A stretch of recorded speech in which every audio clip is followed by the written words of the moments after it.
예, 여러분들 반갑습니다. 오늘은 저희 정책 지식 포럼 주제가 주민자치입니다. 그래서 구체적으로 주민자치의 정책적 함의 해서 주민자치가 저희 이제 공공정책에 이제 어떤 의미를 갖고 있는지 좀 발표도 들어보고 토론도 하고 또 이 청중에 있는 여러분들 의견도 같이 공유하면서 포럼을 운영하려고 합니다. 조금 이 주제에 대해서 제 나름대로 의견을 조금 드리면은요.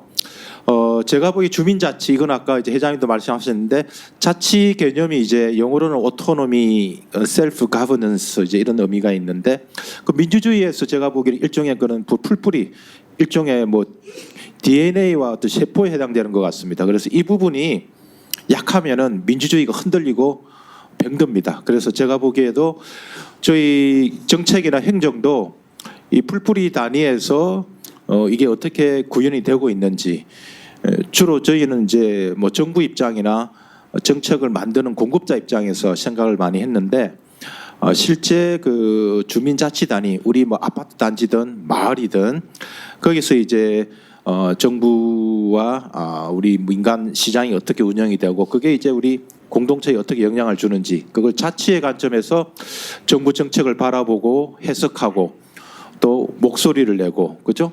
문제가 있으면 또 개혁해야 된다는 운동도 하고 그래서 이 자치 개념이 상당히 철학적으로도 의미가 있고 그 실천 현장에서도 다양한 그 행태가 있는 것 같습니다. 그래서 오늘 정산진 회장님 발제를 들어보면서 많은 고민을 할 수 있는 계기가 된 것 같습니다. 제가 조금 서론이 길었는데요. 그럼 회장님께서 한 35분 정도 발제를 해주시고 토론 이어가도록 하겠습니다. 예, 반갑습니다. 저는 이제 제 소개를 조금 더 드리면 직장 생활을 한 15년 정도 현대그룹에서 했습니다. 사업을 한 게 한 35년째, 지금도 이제 현재 회사 대표이사를 맡고 있고요. 그러면서 이제 시민운동을 참여연대에서 한 10년 이사장, 연구소 이사장을 했습니다. 그러니까 주민자치를 한 25년 정도 했습니다. 이제 그렇게 하면서 가만히 보면 제가 봤을 때 사람답게 사는 게 제일 어렵고요. 그다음에 이제 다른 사람보다 더 많이 하는 지식 문제는 조금 더 쉬운 것 같은데 그것도 저한테는 되게 어렵고요. 가장 쉬웠던 거는 돈 버는 것 같습니다. 돈 버는 저는 돈 잘 못 버는 분들 보면 이해가 안 갑니다. 이제 그렇게 이제 제 소개를 드리면서 시작을 하겠습니다. 실제 주민자치에서 자치라는 저 키워드하고 오늘 정책하고 두 가지를 제가 연결을 시켜야 되는데 어떤 부분이 어렵냐면 자치는 자기 마음대로 하는 겁니다. 마음 놓고 하는 겁니다. 그렇게 하는 것이 정책, 국가 정책이잖아요. 그죠? 국가 정책에 어긋나지 않고 바람직하게 기여하도록 하는 방법이 무엇인가 그 이야기를 해야 되는데 이게 생각해 보면 거짓말하는 것 이외에는 저 방법을 다 얘기할 수가 없습니다. 석가도 이제 불교 화엄경에 보면 그렇습니다. 이제 대중수 가음진 바닷물을 내가 다 마실 수 있고 허공가량 허공을 전부 다 헤아릴 수 있고 풍각에 바람도 붙잡아 놓을 수 있다고 하더라도 할 수 없는 것들이 있다. 그게 바로 이제 석가가 가르친 도다라는 이야기가 있는데 제가 봤을 때는 자치하고 정책하고 두 개를 합하면 아마 그 정도가 되지 않을까 싶습니다만은 아주 무모하게 용기를 내서 이제 35분 동안 빠르게 진행하도록 한번 해보겠습니다. 이제 중간중간에 궁금하신 거 있으시면 나중에 주시면 제가 아는 한 성심성의껏 답변을 드리겠습니다. 자, 첫 번째 주민자치 본지입니다. 주민자치 본지는 주민들이 잘 먹고 잘 살고 잘 노는 겁니다. 이 일을 이제 혼자 하면 개인자치입니다만은 정치인이 하면 정치가 되고 공무원이 하면 행정이 되고 주민이 함께 하면 이때 비로소 주민자치라는 이름이 붙게 됩니다. 여기서 이제 잘 보시면 of the people, by the people, for the people이라는 세 가지 민주주의 기본 요소가 있는데 of the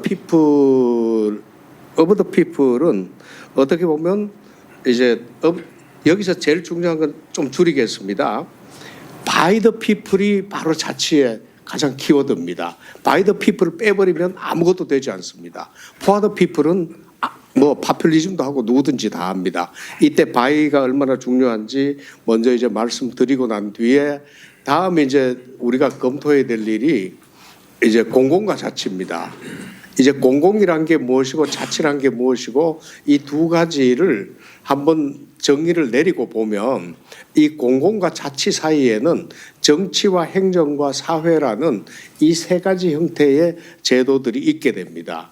이 세 가지 형태의 제도가 공공과 자치를 바람직하게 결합시키기도 합니다만은 더러는 공공이 자치를 손상시키기도 하고 자치가 공공을 손상시키기도 하는 불균형을 만들기도 합니다. 그래서 이 공공과 자치가 정치, 행정, 사회에서 균형을 이루고 긴장하고 조화를 이루는 이런 것들이 바로 정책이라고 생각을 해서 제가 보기에는 공공이 정책 목표가 된다 그러면 자치가 수단이 될 때도 있고 또 자치가 목표가 되면 공공이 수단이 될 때도 있는데 제가 보기에는 자치를 목표로 하는 정책은 우리나라에서 본 적이 없는 것 같습니다.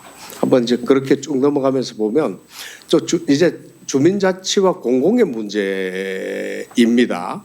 주민과 이제 정부가 교집합이 저는 주민자치라고 보는데 이 교집합을 정부 쪽으로 넓히는 것을 자치화라 그럽니다.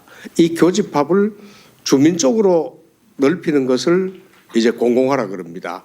우리는 주민자치를 얘기할 때 자치만 얘기하는 게 아니라 공공을 반드시 같이 이야기를 해서 이렇게 자치화와 공공화가 동시에 이루어지는 게 정책의 본령이라고 생각을 해서 이제 도표를 하나 만들었고요. 자, 이 부분이 크면 클수록 선진국이더라라는 제 짧은 관찰을 말씀드리지 않을 수가 없습니다. 자, 그러면 자치란 개념이 무엇이냐? 이제 제일 처음에 자기칠입니다. 나의 생존이나 생활을 경영하는 게 자기칠이고요. 두 번째 이제 자연칠입니다. 저절로 되기까지 가는 겁니다. 가만히 있어도 생존이 자동적으로 보장되는 게 자연칠이고요. 그 사이에 집단칠이가 있습니다. 이제 사회가 있다는 거죠. 그러면 공자는 15세부터 70세까지 나눠놓고 15세 공부를 시작하는 출발점이라고 보고 70을 공부 도착점으로 봤습니다. 70이 되면 어떤 거냐면 종심 소욕 분류구인데 이게 뭐냐면 잣대 딱 재놓고 눈금을 딱 보고 기준해서 절대 눈금을 지나치지도 않고 모자라지도 않게 이 세상 이치에 딱 맞게 되더라는 겁니다. 제가 봐도 15세 시작해서 70세 저렇게 완성만 되도록 만든다 그러면 그 국가 정책 중에서 그보다 더 좋은 정책은 없을 것 같습니다만은 우리나라 정책이 과연 이런 공자의 철학을 내포하고 있느냐는 문제에서는 뭐 당연히 저는 많이 결여하고 있다라고 말씀드릴 수밖에 없고요. 또 하나 문제는 어떤 문제냐면 그 뿌림과 거둠입니다. 이제 뿌림과 거둠이 일치가 돼야 되는데 이 일치를 시키지 않는 게 뭐냐는 겁니다. 이게 마르크스는 잉여라고 보는 겁니다. 자본가들이 했다 뭐 했다 그런 얘기. 오늘은 그 이야기를 드리려는 게 아니라 아담 스미스는 여기서 보이지 않는 손이 일치를 만든다고 그러는데 보이지 않는 손은 결국 도덕 감정입니다. 인간이 도덕적이면 뿌림과 거둠을 일치시킨다는 어떤 그런 이제 아담 스미스 철학은 국부론을 만들었는데 지금 우리가 생각하는 국부는 글쎄 다소 오해가 많은 것 같아가지고요. 잠깐 문제 제기만 해드리겠습니다. 이제 뿌림과 거둠이 사람에서도 이루어지고 사람 내적인 행위에서도 이루어지고 제도에서도 이루어지는 이게 저는 제가 가지고 있는 정책의 기본적인 철학이라고 말씀드릴 수가 있습니다. 자, 정책의 근본적인 철학을 보면 철학은 보통 존재론, 인식론, 가치론 세 개로 나눕니다. 이제 그 존재론은 무엇이 문제인가 이걸 다룹니다. 정책이란 사회적 실존 속에서 문제를 찾는 건데 자, 부동산 문제 같은 경우는 뭐 이제 그 철학적인 어떤 존재론적인 입장에서 보면 개인적인 문제, 집단적인 문제, 경제적인 문제 이런 문제 중에서 부동산을 어떻게 정의하느냐에 따라서 정책이 달라집니다. 이제 그게 이제 보수나 진보 왔다 갔다 하면서 차이 나는 걸 저희들이 많이 봤고요. 인식론은 문제들을 어떻게 파악하느냐는 겁니다. 이제 그 파악을 잘 해야 되는 겁니다. 잘하지 못하면 이게 이제 빗나가는 거. 가치로는 어떤 대안이 어떤 정책이 가장 좋은가를 이제 모색하는 겁니다. 이 세 가지가 제가 봤을 때 이제 투입, 계획, 실행, 평가, 산출 이 5가지 과정에서 모든 과정을 이 존재론, 인식론, 가치론 이 3가지로 다 연계시켜서 저스티파이를 했을 때 정책의 완성도가 높아지는데 제가 이 이론을 가지고 몇 가지 정책을 평가해 보면 어떤 때는 존재론적인 측면을 결여한 게 많고요. 어떤 때는 인식론, 어떤 때는 가치론을 결여한 게 많은데 3가지 다 갖추어져 있는 정책은 본 적이 없습니다. 한번 나중에 언젠간 한번 해보고 싶은 생각이고요.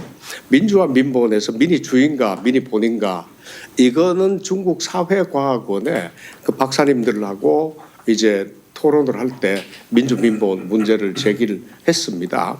그분들도 아주 열렬하게 환영을 하고 토론을 해보자고 그래서 이제 연말에 중국 사회과학원을 가게 되는데 이렇습니다.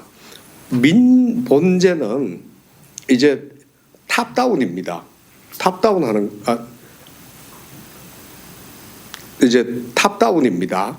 그러니까 도덕적 실질적 지도력을 가지고 탑다운해서 이제 결국은 인간이 자치를 하도록 만들어야 되는데 이제 내려가면서 제도적인 결함이나 정책적인 결함들이 있어서 정치적으로는 탐관이 생기고 행정적으로는 오리가 생기는 공간을 만들어내는 게 민본제입니다.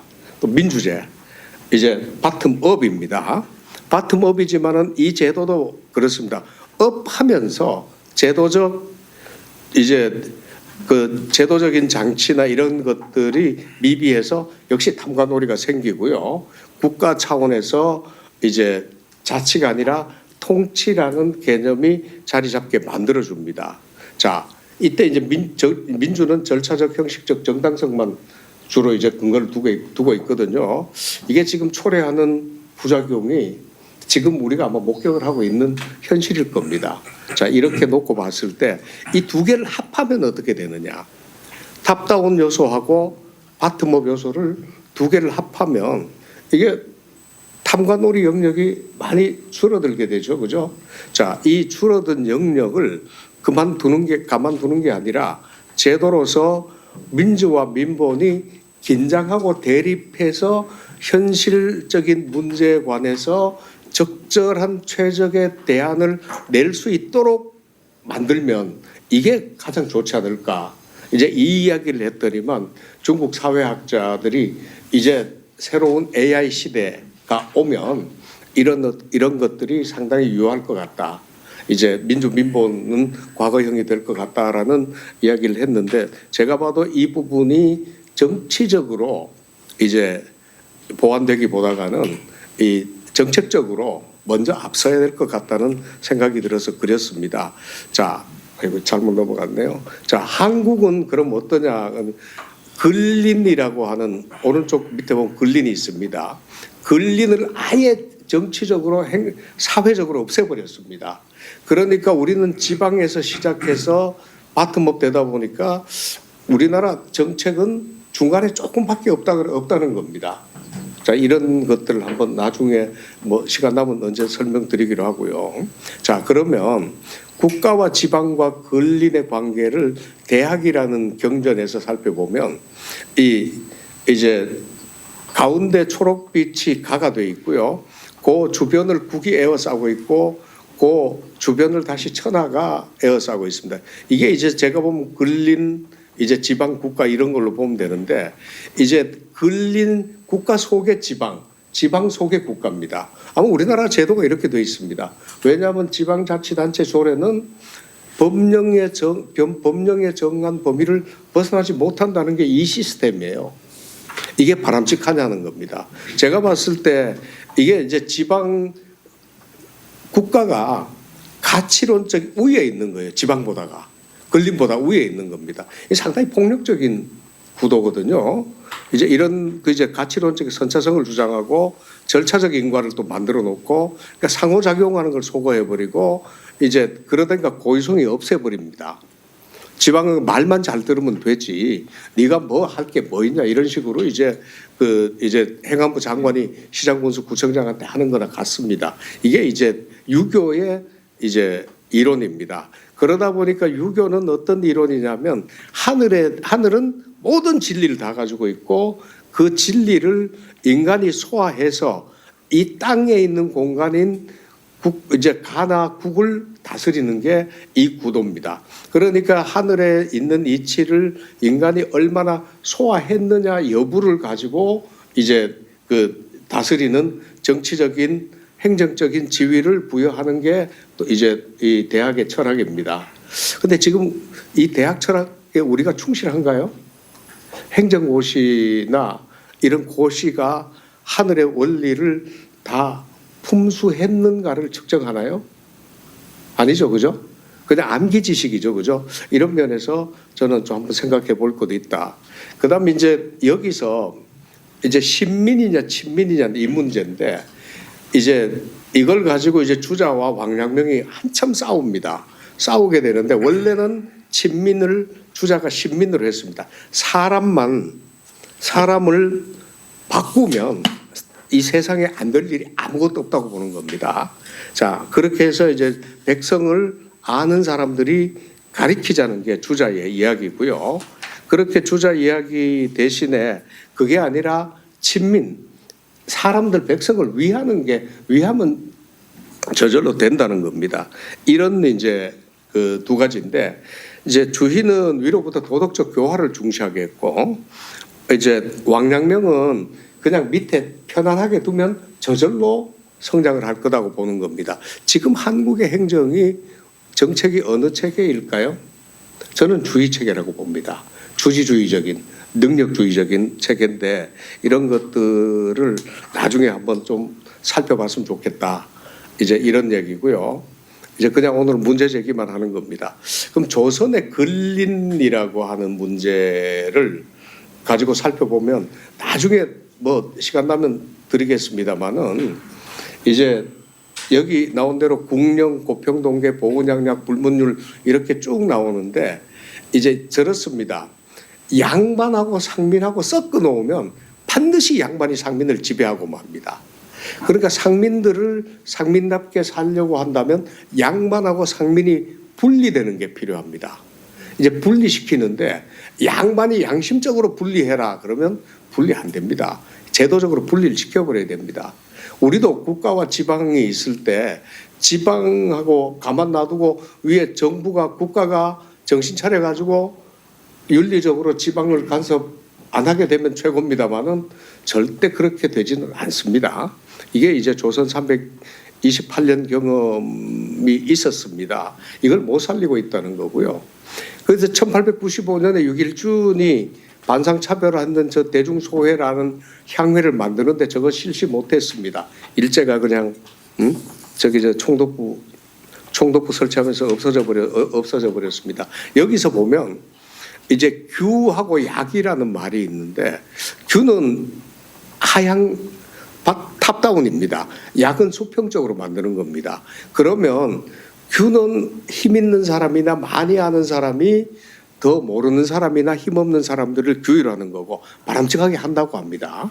그런데 그게 이제까지 한국 역사에서 성공한 적이 한 번도 없습니다.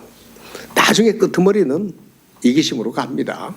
이제 그 대신 주민들이 수평적으로 협동했던 이제 이거 촌계라는 조직이 있습니다. 전라도에 주로 많습니다. 이 촌계 조직은 정말 성공적으로 이제 운영도 잘 돼 왔고 이제 지금도 남아 있는 전통들이 있습니다. 이때 규하고 약이라는 말도 우리가 함부로 쓸 게 아니라 잘 구분해서 정책에서 썼으면 좋겠는데 이게 지금 법령에서 이거 구분하는 걸 못 봤습니다. 자, 그러면 동양 철학하고 서양 철학을 비교를 한번 해보면 경물치지 성의정심 수신 제가 치국평천한데 이 중에 수신 사람이 똑똑하면 제가 치국평천하 다 됩니다. 이 똑똑한 사람을 만드냐가 문제인데 주희는 경물치지의 중심을 뒀고 양명은 성의정심의 중심을 뒀습니다. 그렇게 했는데도 불구하고 왕양명이나 주희나 개인의 주권, 주민들의 국민의 주권 이론까지는 절대 못 갔습니다. 이게 동양 철학의 그 일체론적인 어떤 함정입니다. 그 대신 서구는 경물치지 성의정심이 다 다르더라도 사람은 평등하다라는 이런 어떤 사상이 나와서 이게 이제 실체론 본질론입니다. 이제 거기서 출발해서 국민주권이 탄생했습니다. 이런 것들을 반성을 하되 서양이 무시했는 경물치지 성의정심을 살려야 되고 또 경물치지 성의정심에 묶여가지고 꼼짝 못했던 민본도 우리는 반성을 해야 된다 이렇게 생각을 합니다. 자, 이제 이렇습니다. 서양의 그 국가지방 근린 제도를 보면 처음에는 수직입니다. 어느 정도 발전되고 난 뒤에 나중에 수평이 된 데도 있었습니다. 왜냐하면 연방제 같은 경우는 수평으로 발전합니다. 그러지만 어느 정도 발전하고 나면 제가 봤을 때는 이 사다리형으로 가는 것 같다. 이제 영역이 국가 영역 다르고 계층 다르고 지방 영역 다르고 계층 다르고 근린 영역 다르고 계층 다르고 이제 분업이나 분권이나라는 분이라고 하는 나눈다는 그 용어로 보면 아마 맞을 것 같은데 이게 이제 이런 구도로 대충 돼 있는 것 같고요. 이런 구도로 가는 게 맞는 것 같습니다. 한국은 수직으로 서 있습니다. 한국 그 말씀 드리겠습니다. 자, 이게 근린 지방 이 속성을 먼저 여기 나온 대로 말씀드리겠습니다. 자, 여기서 앞에 말씀드린 대로 이제 근린 지방 국가 이제 서로 영역이 수평적으로 나눠지고 수직적으로 나눠져 있습니다만은 그 했는 것을 나눠 보면 이제 질적으로 나눠 보면 저는 가는 근린, 국은 지방, 천하는 국가 이 세 개로 놓고 봤을 때 가의 가장 중요한 부분은 친밀성입니다. 클로즈니스.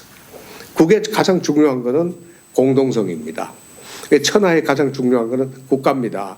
그 공공성입니다. 퍼블릭니스인데 여기에 관해서 이제 연역을 어떻게 했는지는 뭐 오늘은 설명 생략하겠습니다. 전 저대로 한참 시뮬레이션 했습니다. 이렇게 했을 때 이제 만일 이제 이렇게 놓고 쭉 봤을 때의 문제를 뒤에 표에서 한번 보겠습니다.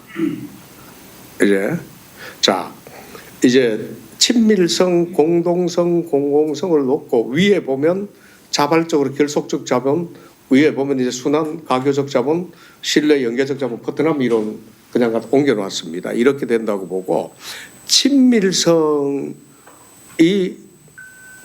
없으면 저신뢰, 저참여, 민원만 생기고 공동성이 없으면 파편, 사각, 불신, 대립이 생기고 공공성이 없으면 부패, 격차, 갈등, 분쟁이 생긴다고 봤는데 중요한 것은 정책에서는 이 세 개가 다가 없으면 정책이 아닙니다. 세 개 다 있으면 탄력적, 포용적 책임성이라고 밑에 해놨습니다.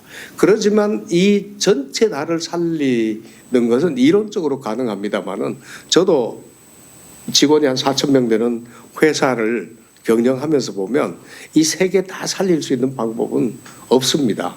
그러니까 중간에 그래프 많이 그려놨습니다. 이제 친밀성, 공동성을 살리고 공공성을 살짝 훼손하는 경우 아니면 이제 친밀성만 살리고 나머지 공동성, 이제 공공성을 훼손하는 경우 약간 유보시키는 경우 이런 게 했는데 정책할 때 저거를 전략적으로 어떻게 선택하느냐는 겁니다. 시간차를 두고 이제 변화 보완도 가능하니까 하는 이런 것들이 있다는 이제 그런 것들을 한번 생각해 봤다는 말씀을 좀 드리고요. 자, 그러면 친밀성과 공동성과 공공성 사이가 어떤 관계가 있는지 한번 제가 이제 살펴본 겁니다. 자, 이제 여기 보면 이제 그 왼쪽 위에 보면 호오 득실 이렇게 이제 친과 공 해놨는데 가운데 친밀성과 공공성이 같아야 되는데 이제 사람들은 이렇습니다. 친밀성은 좋다 싫다를 극복하는 겁니다. 좋다 싫다를 극복해야 친밀해지지 좋다 싫다가 앞서면 안 됩니다. 이 좋다 싫다를 극복을 해놓고 난 뒤에 되면 뭐를 만나냐면 득실을 만납니다. 이익이 되는가 손해되는가를 만나게 됩니다. 사람들은 반드시 그렇게 판단합니다. 어릴 때는 호호로 판단하고 조금 더 크면 득실로 판단합니다. 이렇게 됐을 때 호호하고 득실, 좋다 싫다와 이익이나 손해다라는 이게 같아지면 아주 좋은데 이게 틀리게 될 때 있습니다. 좋다고 결혼했다가 나중에 득이 안 되는 경우가 많습니다. 좋다고 사업 시작했다가 득이 안 되는 경우도 많습니다. 이런 데 따른 균형을 익혀야 공동성, 사회화가 된다고 보고요. 이제 그다음 또 문제는 밑에 있는 거 보겠습니다만 밑에 득실과 공과 더불어 함께 더불어 사는 것과 이제 공변될 공인데 저 공이 같아지게 되는데 이때는 득실과 시비가 같아야 됩니다. 내가 덕 보는 게 사회적으로 옳아야 되는데 나는 덕이 되는데 사회적으로 이제 손실을 보이는 경우는 이게 득실과 시비가 어긋나는 거거든요. 여기에서 균형 감각을 익혀야 이제 비로소 공공성으로 나아가게 됩니다. 이제 이런 것들을 정책을 세울 때 사람들이 이렇게 발전될 수 있는 계기들을 배태시키느냐 시키지 않느냐는 문제입니다. 지금 정책에 이거 배태시키는 건 없습니다. 그전에 이낙연 총리님 막 취임했을 때 주민자치 중요성을 특강해달라고 그래서 국무위원 식당에서 한 40분 총리님하고 뭐 장관님 다 계신 데서 이야기를 했는데 임진왜란 때 조선을 우리가 우습게 보지 말자. 임진왜란 때 왕도 도망가고 관료도 도망가고 군인도 다 도망갔는데도 불구하고 주민들이 의병을 일으켰다. 이 이야기는 의병이 일어났다는 게 중요한 게 아니라 임진왜란 이전에 국가의 사회의 어떤 제도가 이렇게 의병을 일으키게 만들었냐는 것을 파악을 해라. 그거를 정부가 국민들한테 파악을 해서 가지고 오라고 요청하지 말고 총리님이 직접 주관하셔가지고 파악을 하셔야 됩니다라고 말씀을 드렸는데 실제 이런 것들을 미리 다 알고 즉각적으로 반영 못하더라도 언젠가는 반영해야 된다는 그런 어떤 그림을 가지고 계셔야 된다는 말씀을 좀 드리고 싶고요. 자, 여기서 이제 좀 이제 지방하고 걸린 문제를 조금 더 가보겠습니다. 자, 중세 봉건 제도 때는 지방권이 있었습니다. 지방 영주한테 권한 줍니다. 우리나라는 없었습니다. 한 번도 분권한 적이 없습니다. 그렇지만 봉건 제도 하에서는 지방권이 있었고 시민혁명이 일어나니까 저 지방을 주민들이 통치를 합니다. 국가도 물론 이제 선거로 갑니다만은 그래서 서구에 걸리는 지방권과 주민권이 결합되어 있습니다. 둘 다 있습니다. 그래서 기초자치단체가 형성되는데 이제 이게 지방권과 주민권이 통합되는 게 프랑스, 독일, 스위스 이런 나라들입니다. 그런데 이걸 두 개 분리했는 게 이제 일본하고 영국은 분리해 놨습니다. 일본도 분리했습니다. 일본이 분리했는 과정을 보면 제가 참 고심 많이 해서 분리했다는 생각이 드는데 우리는 아직까지 고민 안 했습니다. 자, 이게 이제 그런 고민입니다. 유럽은 이제 광역지역, 최소통치지역, 생활근린지역이 있는데 이 유럽은 생활근린지역을 기초자치단체로 만들었습니다. 프랑스 고민, 독일 개마인데 조그만합니다. 옛날 같으면 성당 하나가 교회 하나가 있던 구역을 이제 고민이나 이런 걸로 만들었기 때문에 주민들 간의 친밀성이 충분히 남아있고 우리나라 같이 그렇게 서운하고 적대적인 관계가 잘 되지 않는 이제 그런 규모입니다. 그런데 일본은 우리나라하고 제도가 일제 때까지는 똑같았습니다. 계층이. 그런데 일본은 최소 통치적 우리가 그런 군입니다. 군을 폐지했습니다. 읍면자치로 내려갔습니다. 그런데 한국은 일제 조선 잔재이기도 하고 일제 잔재인 군을 자치단체로 만들어 버리니까 자 근린인 읍면동이 이게 공중에 떠버렸습니다. 그저 우리나라 읍면동은 전 세계적으로 참 유일한 통치 체계라고 보면 될 것 같습니다. 괴물이라고 저는 사생아라고 보는 거거든요. 근데 여기에 관해서 우리가 이제 지금부터는 이제 좀 분명하게 인식을 했으면 좋겠다. 이제 그런 말씀을 좀 드리고 싶고요. 읍면동 문제를 해결하지 않으면 한국의 정책이나 행정이나 언제든지 절름발이 될 수밖에 없다. 이 부분을 시급히 보완해야 된다는 생각이고요. 이제 이렇습니다. 이제 국가 지방은 있고 한국에 권리는 없다고 보는 겁니다. 자, 어떻게 이제 그러다 보니까 이렇습니다. 이제 시도 시군구는 단체장 선거, 지방의원 선거, 주민 소환, 주민 발언, 주민 투표 있으면서 읍면동 통리는 어떤 정치적인 민주제도도 행정적인 민주제도도 아무것도 없는 진공 상태입니다. 진공 상태만 되는 게 아니라 읍면동장이 총독이고 통리장이 총독입니다. 총독 이게 식민지 상태입니다. 제가 이거 식민지라고 그랬다가 옛날에 욕 많이 먹었습니다. 왜 식민지냐고. 근데 실제 읍면동에 보면 이렇습니다. 시장, 국가시장 사회가 있고 국가는 입법, 행정, 사법이 있는데 행정부 행정공무원인 읍면동장이 독식을 합니다. 지독한 독식을 합니다. 이 문제를 아직도 잘 파악을 못하고 있습니다. 그래서 저는 이렇게 근린을 주민한테 돌려주는 게 좋고 이왕이면 읍면동도 돌려주는 게 좋은데 읍면동 규모는 사실상은 행정단위 규모지 이거는 자치 근린 규모는 절대 아닙니다. 이런 것들에 관해서는 근본적으로 좀 검토를 했으면 좋겠다. 그런데 이 문제를 이명박 정부 때 얘기를 했다가 그때도 제가 아주 혼만 나고 말았습니다. 자, 이제 예를 하나 들어봐 드릴게요. 제주도 지방자치제도인데 옛날엔 이랬습니다. 이제 제주도 있고 서귀포시, 제주시 뭐 이런 식으로 있고 읍면동 관치기구 있었습니다. 근데 이제 언젠가는 시군을 관치기구로 만들었습니다. 지금 제주도 하나밖에 없습니다. 지금 그 양반들이 하려고 그러는 게 시군을 다시 자치단체로 만들려고 하거든요. 그래서 제주도에서 가서 얘기를 했습니다. 그러지 말고 읍면동을 자치단체로 만들고 시군을 폐지해라. 인구 50만에 이거 만들면 뭐하냐고 그랬더니만 공무원들은 눈을 딱 깜빡이는데 정치인들은 뭐 꼼짝도 안 합니다. 들은 척도 안 합니다. 이제 세종시가 똑같은 얘기했습니다. 자, 이제 주민자치 이제 근본적으로 들어가서 좀 스피디하게 진행하겠습니다. 주민자치의 가장 중요한 거는 주민이 주민을 내 이웃으로 생각하면 그 사회는 평안해집니다. 이웃 아니기 때문에 문제 있는 거고 주민이 내가 사는 곳을 내 마을로 생각하면 끝납니다. 아무 문제 없습니다. 주민 마을을 내일로 생각하면 됩니다. 그러면 정부는 주민들이 서로 이웃이 되도록 만들고 자기 마을이 되도록 만들고 자기 일이 되도록 만들면 나머지는 다 해결이 되는데 그게 이제 분권을 해주는 거잖아요. 그런데 그렇게 하도록 만들어야 되는데 동장 하나 딱 보내가지고 이거는 동장 동네야. 너희들은 감히 넘겨다 보지 마. 정치적, 행정적, 사회적으로 너는 혼자만 살고 동에 관여하지 마. 이런 식으로 돼 있다는 겁니다.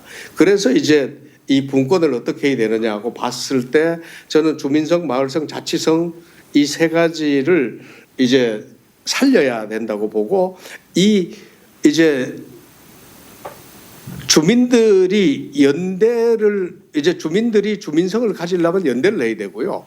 주민들이 마을성을 가지려면 이제 주민들이 하는 일을 정부가 개입하지 말아야 됩니다. 뺏지 말아야 됩니다. 보조성입니다.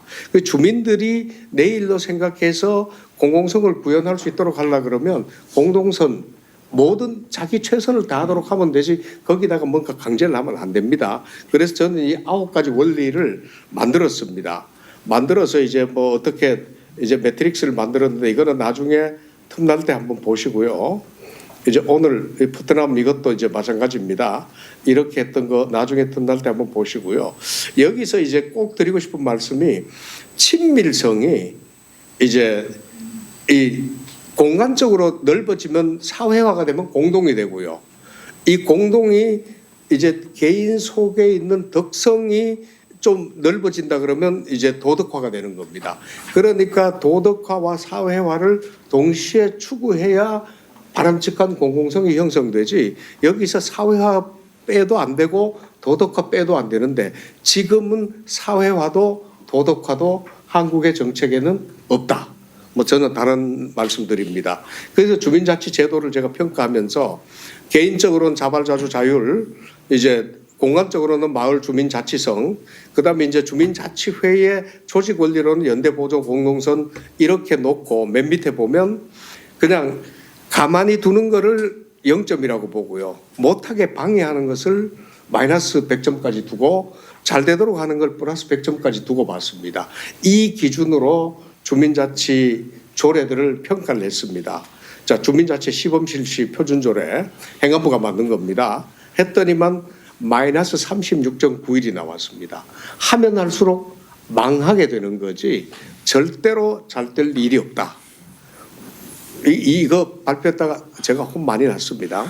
자, 또 박정 의원이 발의했는 주민자치회 설치 및 운영에 관한 법률하니까 이건 한 수 더 나갔습니다. 마이너스 57.46입니다. 이게 봤더니만 보좌관이 짜집기 해서 의원은 뭔지도 모르고 사인해서 발의했는 것 같아서 개인한테는 뭐 감정 없습니다. 말씀드렸습니다. 마을 공동체 활성화 기본법이 박정현 의원이 발의했는데 이거 더 심합니다. 마이너스 69점인데 이분이 대덕구청장도 했고 국회의원인데 이분이 편향된 시각을 가지고 있어서 자치 원리에 정면으로 배치되는 이제 원리가 있더라. 그 주희가 주민을 새롭게 가르쳐서 좋은 세상을 만들겠다고 하는 그 발상하고 똑같습니다. 왕阳면 같이 그냥 가만 놔놓으면 절로 잘 될 거야라는 믿음이 전혀 없는 주민 불신의 정책이라고 저는 보고요.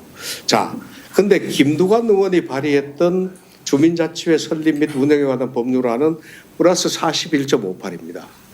근데 이 법률안은 지금 폐기되고 없습니다. 이제 며칠 뒤에 전라북도 주민자치위원 교육할 때 김두관 의원하고 같이 가서 이제 만나게 되는데 고맙다고 한번 인사를 하려고 합니다. 이렇게 저희들이 평가를 하고 있다는 말씀을 드리고요. 실제 이제 근린 제도를 어떻게 만들면 되냐면 우리는 행정기관을 만든다고 주민자치회를 만든다면 행정기관을 프렌두시를 하는 행정기관을 집행기관을 하나 만든다고 생각하는데 그게 아니라 주민자치회는 이렇습니다. 주민들이 자치할 수 있는 조건을 제공하는 플랫폼이라야 됩니다. 그러면 주민자치회라는 플랫폼이 제공하는 그 주민자치 조건에 따라 가지고 주민들은 자기네들이 할 수 있는 방법으로 자치를 하면 되는 겁니다. 그게 이제 주민자치의 본령입니다. 그럼 정부는 주민자치회가 주민들한테 주민자치할 수 있는 조건을 제공할 수 있는 어떤 그런 지원만 해주면 되는 겁니다. 그러면 저절로 되는 겁니다. 그런데 지금 현재는 정부가 나서 가지고 주민들 행동 하나하나를 다 규정을 해버리려고 그러니까 자, 주민자치회는 읍면동에 설치하시오. 아니 우리는 통해나 하고 싶고 우리는 우리 마을만 하고 싶지 저 모르는 사람들하고 하기 싫어. 이러는데도 불구하고 강제로 하시오. 그러면 이거는 자치원칙에 어긋나거든요. 그다음에 이제 주민자치회는 우리는 회장을 우리가 뽑고 싶어. 그런데 아니 동장이 위원 지명하고 위원들 중에서 위원장 뽑게 하세요. 그냥 강제로 찍어 눌리는 겁니다. 이런 것들이 상당히 많이 있습니다. 그런 것들은 아까 이제 마이너스 요인으로 다 평가했습니다만은 제가 봤을 땐 이렇습니다. 개인 차원하고 집단 차원에서 개인의 자발성, 자주성이 발현될 수 있도록 이제 사회나 근린이 이제 경영될 수 있는 주민자치 제도를 만들어야 되고요. 그다음에 이제 그게 주민자치 정책이 되어야 되는데 이걸 현재 있는 주민자치 이제 근린제도, 통리제도나 읍면동 제도를 놓고 보면 경영학에서 쓰는 직무확대, 잡인 라지먼트인가요? 이제 직무 충실은 잡인 리치먼트인가요? 이 가장 기본 원리입니다. 갈수록 직원들은 자기 직무가 확대되어야 동기가 부여되지 평생 똑같은 일 하라 그러면 하지 않습니다. 인리치먼트, 이 과정별로 했을 때 쭉 과정들을 전체 통섭할수록 그 직무의 매력을 느끼더라는 겁니다. 이런 것 하려 그러면 직무 확대는 이렇게 하는 게 좋겠다고 써놨고요. 이제 그러면서 제가 이제 MBA 할 때 이제 썼던 논문이 이 논문입니다. 직무 특성 이론, 이제 행만과 올드햄 이론인데 이게 70몇 년도 이론인데 아직도 살아 있습니다. 이게 폐기 왜 안 됐습니까? 그랬더니만 약간 보완된 이론은 나왔는데 아직도 이거를 엎을 만한 이론은 안 나왔습니다라는 걸 바로 며칠 전에 그 연세대 경영학과 교수님한테 확인을 했습니다.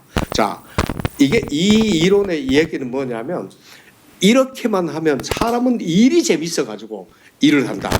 그러니까 일이 재밌어 가지고 일을 할 수 있도록 하려면 어떻게 되느냐 그러니까 첫 번째 직무 차원에서는 기술 다양성, 스킬 버라이어티, 2번 과업 정체성, 잡 아이덴티티, 3번 과업 중요성. 이제 여기서 중요한 게 뭐냐면 과업 중요성인데 자전거 만드는 공장에서 바퀴 조립하는 사람하고 비행기 만드는 공장에서 바퀴 조립하는 사람하고는 이게 직무 인식이 틀립니다. 자부성 엄청 높아집니다. 이런 것들을 어떻게 보면 아까 얘기했듯이 존재론적인 안목에서 설계를 어떻게 하냐는 겁니다. 일을 하면 할수록 재밌고 더 묘미 있게 만드는 게임 같은 걸 만들어라는 겁니다. 그러고 난 뒤에 본인이 스스로 하게 하고 잘했다 못했다 피드백을 해주면 심리 상태가 의미도 느끼고 책임감도 느끼고 지식도 늘어나서 결국은 동기도 올라가고 질도 올라가고 다 올라가니까 이렇게 하면 어떻느냐. 그래서 저는 이 직무 특성 이론을 정책 특성 이론으로 좀 바꿔가지고 한번 만들고 싶은데 저는 워낙 가방끈이 짧아가지고 또 시간도 없고 그래서 못 만드는데 어떤 분이 이걸 가지고 한번 하시겠다 그러면 제가 가지고 있는 자료는 다 지원을 해드리겠습니다. 직무 충실이 뭐냐면 인풋 아웃풋 프렌 두 시 이렇게 있을 때 시 이제 두 실행만 하라 그러면 봉사하라는 겁니다. 시킨 대로 해. 근데 소극적 자치는 계획 실행 평가인데 뭐 돈 10,000원 주고 10,000원어치만 해. 이런 식으로 하는 게 소극적 자치고요. 그러지 말고 전체 나를 한번 기획 한번 해봐. 근데 제가 이제 프랑스 꼬민의 제도를 보면 프렌 두 시 저거를 딱 먼저 꼬민에서 결정을 합니다. 하면 만일 이제 다리를 하나 놓자고 결정하면 그 다리를 놓는 게 1억이다 그러면 나중에 1억 가지고 인구 n분의 1로 나눠 가지고 세금으로 부과해버려요. 이제 그게 이제 투입까지 결정하는 겁니다. 이런 정도 이런 정책이 없는 게 아니고 제도가 많으니까 한번 조사하면 잘 나올 것 같습니다. 가장 중요한 건 이겁니다. 이제 그 무슨 정책을 만들든지 간에 그 정책을 실천하는 사람이 정책을 실천함으로써 본인이 덕을 봐야 됩니다. 본인한테 이익이 안 되면 절대 하지 않습니다.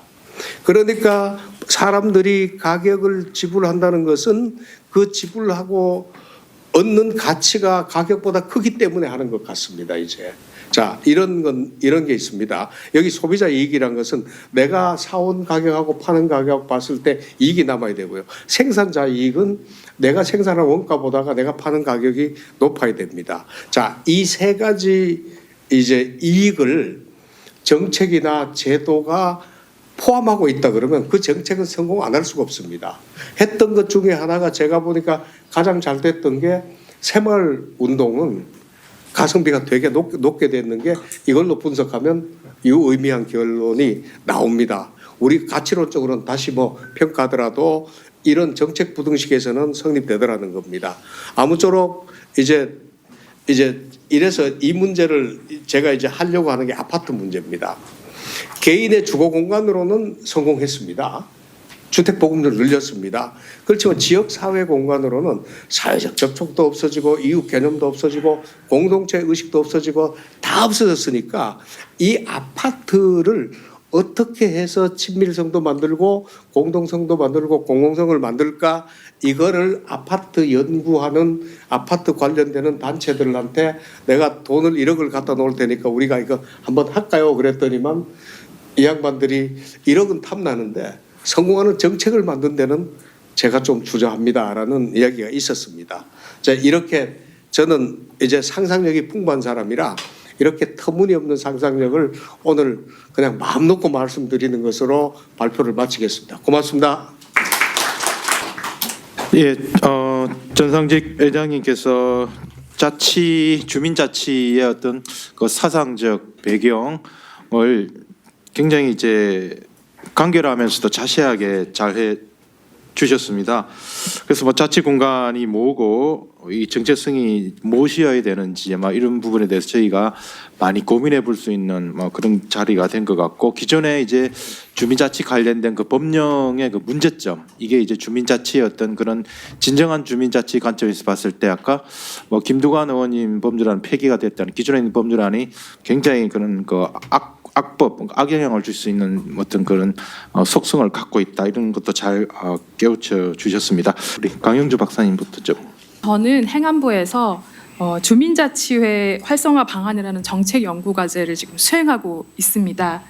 잘 아시겠지만 이재명 정권에서 주민자치회 법제화를 국정 과제로 내세우고 있고, 11월 5일에 윤호중 행안부 장관은 주민자치회 법제를 하겠다라고 밝혔습니다. 이런 정책 환경에서 오늘 주제는 매우 시적절하다고 생각합니다. 그래서 정상직 회장님의 그 발제 내용 중에 근린자치 영역에서 행정의 독점이 매우 심각하다라는 그런 말씀에는 저도 어느 정도 동의를 합니다. 이제 주민들은 아주 사소한 문제도 스스로 해결하려고 하지 않고 무조건 예동사무소 찾아가거나 전화를 하거나 이렇게 이제 문제 제기를 하는데, 이거를 민원이라고 하죠. 그래서 이 민원의 강도가 심해지는 게 행정 현장에서 보면 아주 좀 심각한 문제로서 저는 이제 지자체 조직을 연구하고 있는데 또 해결해야 할 문제로 지금 부상하고 있습니다. 그런데 저희는 이제 주민자치의 모델 재설계를 좀 고민하면서 오히려 공공 서비스의 공백 영역에 좀 주목을 하고 있습니다. 공백 영역이라 행정이 아예 미치지 못하거나 아니면 너무 획일적인 서비스를 제공하기 때문에 주민의 필요를 충분히 채우지 못하는 그 공백 영역이야말로 행정의 통제를 벗어나서 자치권이 발현되고 자치 역량을 키울 수 있는 가장 유리한 공간이 아닐까, 현실적으로 저희는 이제 그렇게 생각하고 이 공간이 실제로 어떻게 있는가 사례 조사를 하고 지금 연구를 하고 있습니다. 저희가 이제 생각하는 거는 오스트롬의 공유주 이론을 여러분 잘 아시겠지만 우리나라에서도 유사하게 관정 지하수 관리라든지 산림 채취라든지 아니면 이제 이건 김수준 교수님께서 주신 아이디어인데 민간 시장이 없는 경우에 어떤 치매 환자 관리라든지 이것도 공백이 될 수 있다고 말씀하시더라고요. 그래서 즉 이 공백의 영역에서는 주민들이 좀 문제를 스스로 해결할 수 있어야 될 것입니다. 즉 뭐가 문제인지를 규정하는 것에서부터 해결책을 찾는 것까지, 그리고 스스로 학습하여 이런 것들을 다 잘 해낼 수 있어야 되는데, 저는 이제 이것을 창발의 공간이라고 이렇게 생각했거든요. 그래서 창발이 일어날 수 있어야 될 것입니다. 그럼 창발이 일어나려면 여러분이 이제 아마 연구에 논문이나 이렇게 개념적으로 잘 알고 계시겠지만 행정의 개입이 되어야 될 것입니다. 그렇지만 또 그렇다고 아예 아무런 개입이 없으면, 아무런 귤이 없으면 공유주의 비극이 일어날 수 있기 때문에 최소한의 귤은 필요하다는 것이 저희의 생각입니다. 그래서 저희는 이러한 모델을 기존의 어떤 주민자치 모델에 더하여 기능 재설계를 하는데, 아마 3페이지에 제가 제시를 하고 있을 겁니다. 기존의 주민자치회 모델은 그러니까 행정과 주민자치가 협치하는 협치 모델로 생각했습니다. 그래서 위탁 사업을 하거나 같이 그러니까 꼭 같이 행정과 같이 하는 그런 모델이라면, 제가 생각하는 거는 정말 아까 전상직 회장님께서도 말씀하신 것처럼 정말로 자치로 할 수밖에 없는 그러한 모델을 한번 추가해보자라는 게 이번 정책 과제의 아이디어입니다.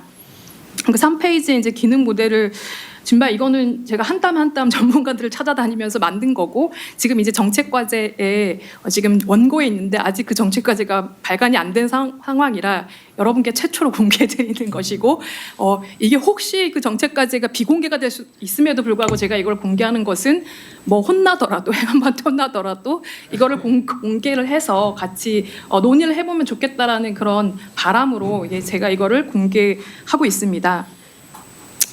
그래서 이제 이를 담기 위해서는 저희는 어쨌든 정책 과제를 하기 때문에 제도화를 해야 되거든요. 그래서 아까 이제 말씀하신 표준 조례에다가 이걸 한번 담아보자. 그래서 표준조례 아까 점수 엄청 마이너스 됐던 그 표준조례를 이제 좀 개정을 해보자라는 게 저희의 이제 목표이고요. 그래서 여기에 이제 방금 이런 모델이 들어갈 수 있도록 기존의 조례를 모듈형 표준조례로 좀 바꾸려고 합니다. 그러니까 표준조례는 그냥 사실은 중앙정부가 조례라는 건 지자체가 만드는 거잖아요. 근데 이렇게 그냥 이제 해라라고 이제 기준을 주는 건데 거기에 뭐 뭐든지 할 수 있다 하지만 사실상은 지자체 현장에서는 그걸 다 적용해야 되는 상황처럼 이렇게 적용을 무비판적으로 하기 때문에 과도하게 주민자치가 많은 행정적 개입을 받고 있었다는 게 그냥 선행 연구를 살펴보면 알 수가 있었습니다. 그래서 저희는 모듈형으로 어떤 사업의 특성에 따라서 이걸 적용하는 규율의 정도를 달리하자라는 게 저희의 아이디어이고 그걸 모듈형 표준 조례 아니라고 지금 이렇게 주장할 예정입니다. 이렇게 담을 예정이고요. 그래서 우리는 이제 그래서 이제 기존에 있던 것 말고 유형 1 그러니까 완전히 자치 영역에서는 아까 이제 전상진 회장님께서 말씀하신 것처럼 그 표준 조례 안에 이렇게 해라 하는 거 말고 자율 운영 규약을 만들어서 스스로 여러 가지 그 최소한의 규칙들 누가 참여할 것이고 어떻게 해야 될 것이고 재원은 어떻게 할 것이고 나중에 갈등이 생기면 어떻게 해야 될 것이고 책임은 어떻게 질 것이고 이런 모든 것들을 자율 운영 규약을 만들어서 할 수 있도록 저는 이제 그렇게 제안을 할 예정입니다. 굉장히 들으면서 회장님의 아이디어가 그래도 많이 제가 조금 담았구나라고 생각이 들었습니다. 그런데 아시다시피 표준 조례 자체는 한계가 있습니다. 이건 그냥 지침이에요. 이렇게 하면 좋겠다 이런 거고 궁극적으로는 이제 행정의 구조적 문제를 좀 극복하고 주민자치의 그 지위가 여전히 불안정하다고 보고 있는데 이걸 극복하기 위해서는 상위법의 근거를 만들어야 합니다. 말씀하셨듯이 2020년에 지방자치법에서 주민자치회 그 조항이 있었다가 빠졌어요. 그래서 뭐 그거에 대한 스토리를 말씀드리진 않겠지만 그때 실패를 좀 반복하지 않기 위해서는 조금 전략적으로 제안 좀 고민을 할 필요가 있을 것 같습니다. 그러니까 저는 사실 이 부분에 아직도 잘 모르고 전문가분들의 자문을 많이 구해야겠지만 지방자치법에는 이제 기본적인 근거 조항만을 두고 구체적 사항은 좀 특별법에 만들면 좋겠다라고 저도 생각하고 있습니다. 이 부분은 조금 이제 회장님과 유사한 생각이라고 생각이 들고 나중에 따로 자문을 구하도록 하겠습니다. 네, 회장님께서는 주민자치의 어떤 이상을 철학적 개념에 기반하여 제시해 주셨다면 저는 이제 현장에서 제도를 연구하는 사람으로서 현실적 전략에 대해서 지금 이제 막 고민하고 있는 바를 말씀드렸습니다. 뭐 듣기에 굉장히 부족하고 허점이 많겠지만 이제 막 이 주민자치 연구를 시작하는 새싹으로 봐주시고 저의 의견을 너그러이 들어주시면 고맙겠습니다. 이상 마치겠습니다. 안녕하세요. 두 번째 토론을 맡은 김명주 교수입니다. 강영주 실장님이 새싹이라고 하면 우리가 뭐가 됩니까? 네. 오늘 발표해 주신 전상직 회장님 발표 너무 잘 들었습니다. 제가 이해한 바로는 이제 발표지는 다음과 같습니다. 한국의 주민자치는 근린의 주민권과 지방권이 부재해서 행정 관료가 좀 과도하게 통치하는 그런 문제를 갖고 있기 때문에 앞으로는 주민자치회를 통해 근린의 친밀성, 공동성, 공공성으로 확장되는 자치 역량을 회복하고 또 읍면동을 자치 단위로 재설계하여 지방권과 주민권이 통합된 주민자치를 실현해야 된다라는 주장으로 이해하고 있습니다. 그래서 제가 느끼기에 오늘 발표는 주민자치의 근본 가치 그리고 동양적 맥락에서 자치 철학을 제시해 주시고 현재 한국의 읍면동 수준의 근린이 문제가 있다는 지적을 해주시고 또 지방권과 주민권의 통합이 중요하다라는 지적을 해주심으로써 우리가 정책적으로도 깊이 고민해볼 만한 중요한 주제다 이렇게 생각이 됩니다. 여기에 대해서 한 3가지 정도 오늘 말씀을 드리려고 합니다. 마지막에 강영주 실장님이 이제 되게 철학적인 부분을 짚어주셨다고 했는데 저도 좀 비슷하게 느꼈습니다. 오늘 저는 발표문을 사전에 읽으면서 오늘 또 발표를 들으면서 무슨 생각했냐면 예전에 제가 프랑스에서 철학을 공부하시는 분하고 한번 얘기를 나눈 적이 있어요. 그러니까 저는 미국에서 실증 학문을 하는 사람인데 그분은 이제 철학을 하시고 유럽에서 하시는 분이죠. 그러니까 두 가지 뭐 서로 질적으로 다른 거지만 학문을 접하는 대하는 이제 태도의 차이에 대해서 얘기를 하는데, 그러니까 뭐 미국으로 대변되는 이 실증주의 학문은 남들이 해놓은 연구에 위에 새로운 연구를 추가적으로 축적하는 방식으로 지식을 축적해 나가는 겁니다. 지식 체계를. 반면에 이제 조금 프랑스 쪽에서 이제 박사를 받을 때부터 기존의 학자들 다 알고 나서 당신만의 생각을 가지고 당신만의 철학을 정립하게 하는 것이 이제 그쪽에서 박사를 받게 만드는 이런 과정이라고 하더라고요. 오늘 보면서 좀 그런 생각이 좀 들었습니다. 이게 어쩌면 굉장히 철학적인 관점에서 어떤 지방의 주민자치에 관한 하나의 체계를 정립하셨다라는 생각이 듭니다. 그렇다면 이제 이거는 당연히 훌륭한 일이기도 하지만 또 실증 학문의 관점에서 봤을 때는 또 여러 가지 입장의 차이가 있을 것 같아서 그 얘기를 좀 드리려고 하는 겁니다. 첫 번째는 이제 세 가지 중에 첫 번째는 개념 및 용어의 정의 문제일 것 같습니다. 오늘 굉장히 많은 용어들이 나왔고요. 아주 아이디어들이 단순히 글이 아니라 그림으로서 도식으로서 보여주시면서 굉장히 직관적으로 이해하기 쉬운 것들이 많이 나왔는데, 뭐 그럼에도 불구하고 우리가 이 발표에 더하여 이제 추가적으로 후속 연구가 이어지고 후속 제도적 작업이 이어지기 위해서는 용어에 대한 합의가 이루어질 필요가 있습니다. 그렇다면 주요 용어들에 대해서 동일한 정의가 내려져야 되겠죠. 그럼 지방권이 뭐고 주민권이 뭐냐 이런 얘기들, 또 자치단체는 뭐 통치는 뭔데 라는 얘기들, 또 민본과 민주의 개념은 지금 우리가 어떻게 이해를 하고 이제 들어가야 되겠는가, 이런 문제들에 대해서도 좀 고민이 필요할 것 같습니다.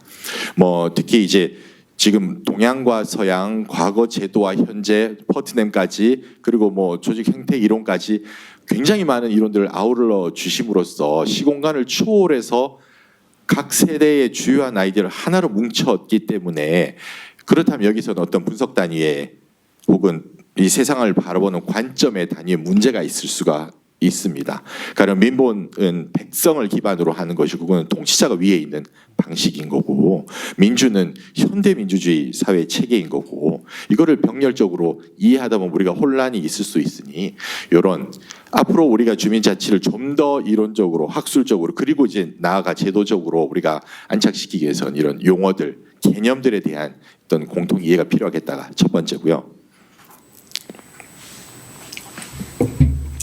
네, 이제 그 다음에 이제 근린이라는 개념입니다. 가장 중요한 개념이죠. 근린. 저는 근린이라는 단어를 근린공원이라는 용어를 보면 태어나서 처음 봤는데, 우리 근처에 있다는 것, 이웃이라는 뜻이죠.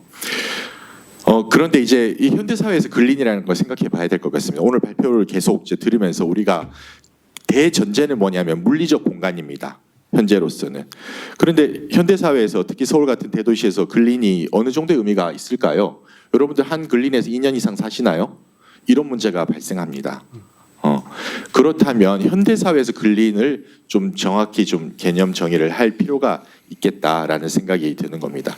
주민 자치를 한다는 것은 자신이 여기 지역과 아이덴티피케이션을 가지고 주체적으로 참여를 해야 되는 문제입니다. 근데 전세살이 하시는 분들이 그런 식의 게 될까요? 그렇다면 정주하는 집단과 이렇게 오가는 이주 집단들이 굉장히 갈리게 될 겁니다. 그럼 근린 안에서의 이런 괴리는 어떻게 할 것이냐도 우리가 앞으로 해결해야 될 숙제 중에 하나일 것입니다. 그리고 마지막 얘기를 좀 넘어가면 세 번째 얘기는 이제 그러면 이 굉장히 중요한 얘기고 우리가 다 이 철학적으로 그리고 좀 규범적으로는 다들 동의가 많이 되는 아주 중요한 말씀을 지적해 주셨는데도 불구하고 문제는 우리가 오늘 다루는 것은 개개인들의 참여가 필요하다는 겁니다. 이런 주민자치를 탑다운으로는 할 수는 없습니다. 탑다운으로는 제도는 마련되었을지언정 그 제도가 실행되는 순간 이거는 진정한 의미의 오늘 발표해 주신 그 취지에 맞는 자치가 아닌 거죠.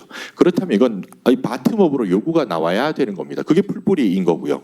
그럼 그러한 방식의 이 주민자치의 좋은 아이디어가 성숙되려면 그럼 그러한 방식의 사회적 공감대 그리고 이것을 추진해 나가기 위한 정치적 동력을 어떻게 만들 것인가라는 것이 좀 필요할 것 같습니다.